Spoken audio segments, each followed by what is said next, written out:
Assalamualaikum warahmatullahi wabarakatuh. Senang sekali jumpa kembali dengan Wahyudi AS. Kali ini kita akan sajikan persiapan untuk UTBK pada tes kemampuan kuantitatif. Kali ini pada seri yang kedua ya. Silahkan disimak dari awal hingga akhir. Semoga kalian bisa memahaminya dengan mudah. Dan semoga kalian sukses di UTBK tahun ini.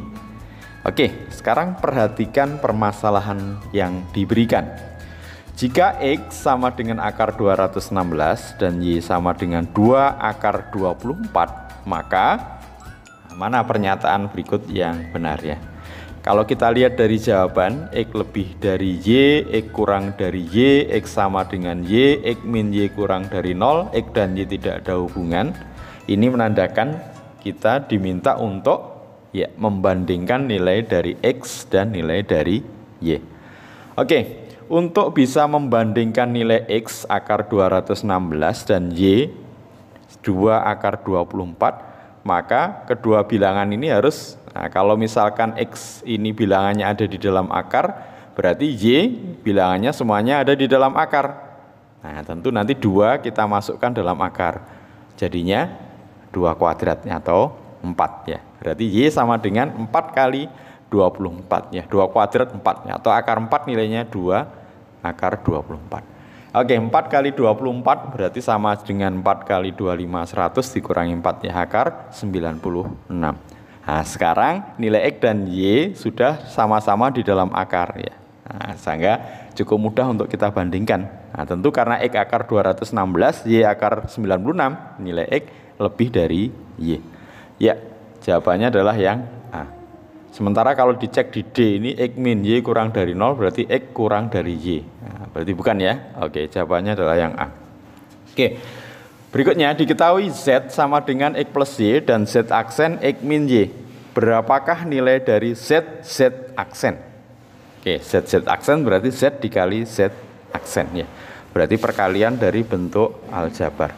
Z aksen berarti Z-nya X plus Y dikali X min Y. Jadi perkalian dari bentuk aljabar 2 suku kali 2 suku. 2 suku kali 2 suku berarti nanti jadinya 4 suku ya. Kita mulai dari X dikali X, X kuadrat. X dikali min XY. Y dikali X berarti plus XY. Y dikali min Y kuadrat.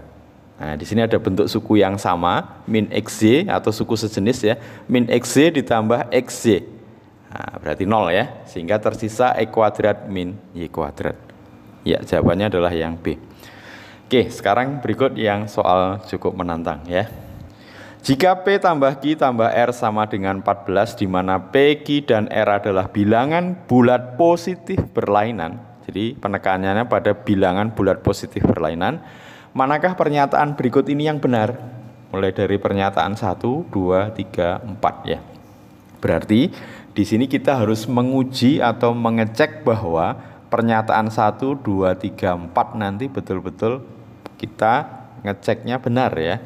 Sehingga kita baru bisa menentukan pilihan jawabannya A, B, C, D, atau E. Oke, kita mulai dari pernyataan yang pertama. P, Q, dan R adalah bilangan ganjil. Nah, perhatikan di sini P ditambah Q ditambah R sama dengan 14. 14 adalah bilangan genap. Tentu kalau ada 3 bilangan ganjil itu dijumlahkan, hasilnya pasti bilangan ganjil. Sebagai contoh ya, 1, 3, 5, 1 tambah 3, 4, 4 tambah 5, 9. Nah, hasilnya ganjil. Nah, padahal 14 ini genap. Berarti pernyataan 1 tentunya salah ya. Oke, sekarang pernyataan yang kedua. P kali Q kali R lebih dari sama dengan 22. Apa maksud dari pernyataan ini? Ini maksudnya berarti nanti P dikali Q dikali R itu paling kecil 22. Nah, sekarang kita cek. Karena P, Q, R ini bilangan bulat positif berlainan, berarti kira-kira bilangan terkecil dari P kali Q kali R itu kapan terjadinya? Nah, tentu ketika nanti P-nya bernilai 1 ya, misalkan P yang paling kecil. Jadi P-nya 1 misalkan ya, kemudian Q-nya 2, berarti agar 14, R-nya berapa? 11 ya. Nah ini berarti nanti kalau kita hitung bilangan terkecilnya 1 kali 2 kali 11, 22. Nah benar ya, berarti paling kecil 22. Kalau pengen menguji misalkan Q-nya 3, R-nya 10, berarti 30. Nah, kan makin besar ya.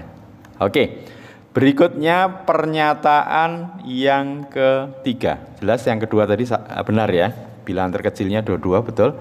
Pernyataan yang ketiga, PQ dikurangi R lebih dari 0 ya. Nah, kita berarti kalau ini menyatakan ini klaim ini benar, ya kita harus menunjukkan kalau ini tidak benar. Misalkan ada PQ kurang dari R. Ada enggak PQ kurang dari R? Tentu ada. Misalkan P-nya 1, Q-nya 2. 1 kali 2 kurang dari 11. Betul ya?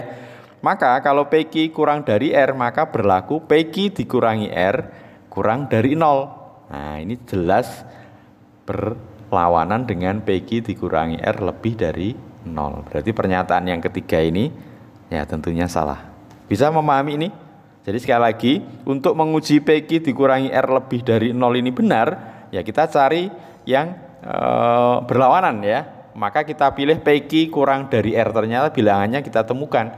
P-nya 1, Q-nya 2, itu kurang dari 11. Maka kalau PQ kurang dari R, hasilnya PQ dikurangi R, jadi R-nya pindah ruas kiri, kurang dari 0. Nah, nggak sama ya, berarti salah. Sekarang yang keempat.